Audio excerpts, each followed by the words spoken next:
असम जाना जाता है अपनी अलग संस्कृति के लिए। असम कृषि प्रधान राज्य है, इसीलिए खेती यहाँ की अर्थव्यवस्था का मुख्य आधार है। धान यहाँ की मुख्य खाद्य फसल है। इसके अलावा जूट, चाय, कपास, तिलहन, गन्ना, आलू यहाँ की नकदी फसलें हैं। प्रकृति की हरी चुनर ओढ़े असम अपनी कहानी खुद बयां कर रहा है, जिसमें अहम भूमिका निभा रहे हैं यहाँ के किसान। असम में गुवाहाटी से करीब 2 घंटे की दूरी पर बोरा गांव की अमिया देवी अपने गांव की शोभा बढ़ा रही हैं। खेती में अपना नाम दर्ज कराना इतना आसान ना था। कई उतार चढ़ाव को देखने वाली अमिया देवी आज गांव की महिलाओं के लिए किसी प्रेरणा से कम नहीं। कुछ समय पीछे जाएं तो अमिया देवी का खेती से दूर दूर तक कोई नाता ना था।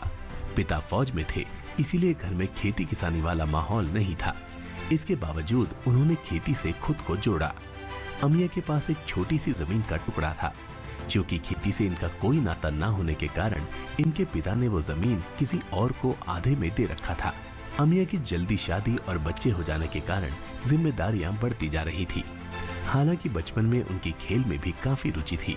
उनका सपना था कि खेल में वो नाम कमाएं, लेकिन उनकी ये रुचि आगे न बढ़ सकी और वो सामान्य जीवन जीने लगी।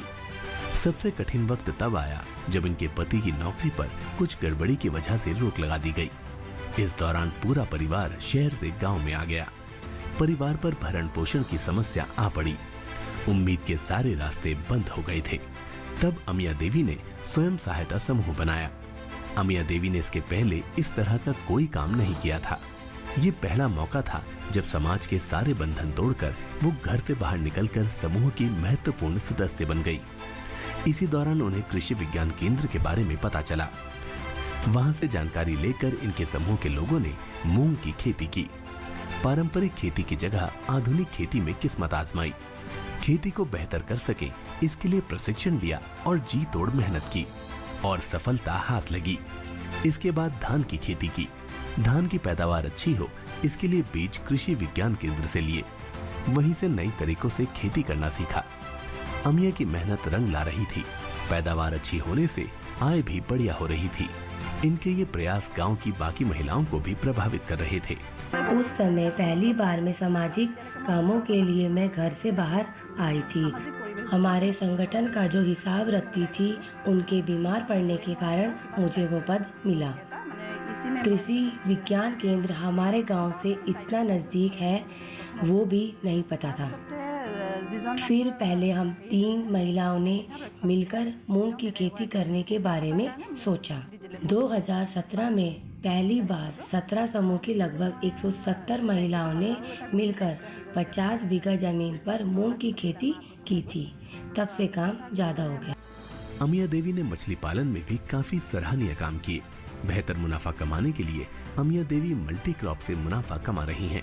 मछली की स्थानीय जातियों के अलावा रोहू, बरेली प्रजाति की मछलियां भी पाल रही हैं।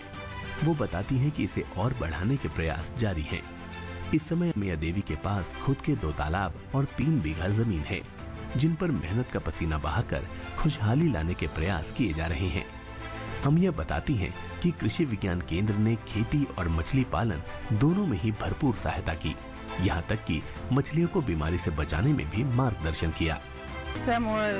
अभी मैं धान और मछली का उत्पादन कर रही हूँ।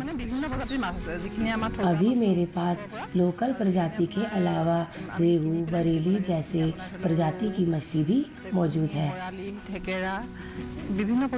आगे दूसरा तालाब तैयार करके बड़ी प्रजाति के मछली पालन को करने के बारे में सोच रही हूँ। मेरे खुद के 2 तालाब और 3 बीघा के आसपास जमीन है। मैं धान के मिल से लेयर खरीद कर खिलाती हूँ। साथ में सरसों से निकलने वाला खली हुई भी। कृषि विज्ञान केंद्र के संरक्षण में मैं मछलियों को होने वाले कई बीमारियों को रोकने के लिए दवाइयाँ दे रही हूँ। कृषि विज्ञान के एक सर ने कहा कि तालाब में मछली कुछ ज्यादा हो गई है, इसीलिए अब हर 3 दिन में 10 किलो मछली निकाल लेती हूँ, जिसे मछली व्यापारी मेरे यहाँ से ले जा रहे हैं। इससे मुझे काफी लाभ मिलता है। अमिया देवी प्रोग्रेसिव महिला से हम 2015-16 में मिले थे। उनका डालिमी नाम का एक स्वयं सहायता समूह था। हमने उन्हें मूंग की एक उन्नत प्रजाति की खेती करने के लिए बीज दिया था। तब उन्होंने अच्छी फसल की और ये बता दिया कि वो नई तकनीक से कृषि करने में सक्षम हैं। अमिया देवी का दालिमी नाम का समूह है। उन्होंने मूंग की सफल खेती करके ये बता दिया कि वो आधुनिक खेती करने में किस तरह से सक्षम हैं। इसके बाद कृषि विज्ञान केंद्र ने उन्हें उन्नत किस्म के बीज दिए, जिससे बेहतर पैदावार मिली और स्वयं सहायता समूह का मनोबल बढ़ा।